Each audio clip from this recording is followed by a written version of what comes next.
Kung alam na alam natin kung anong loopholes nila sa SALN, deposito ang sinasabi ng batas, pagkatapusan ng Disyembre, katapusan ng taon, magdeklara ka kung magkanong pera mo sa bangko. Hindi ba gini-withdraw nila pera nila sa buwan na Nobyembre o Disyembre para pag naglagay sila, pag nag-file sila ng SALN nila, wala nga silang deposito. O kaya meron lang sila ng couple of thousands.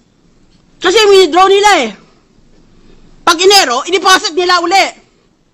Taong bayan, kayo ang magtestigo. Yan. Ba't hindi natin habulin yung ganon? Pangalawa, palusot. O pangalawa, na ginagawa nila na loophole sa SALN.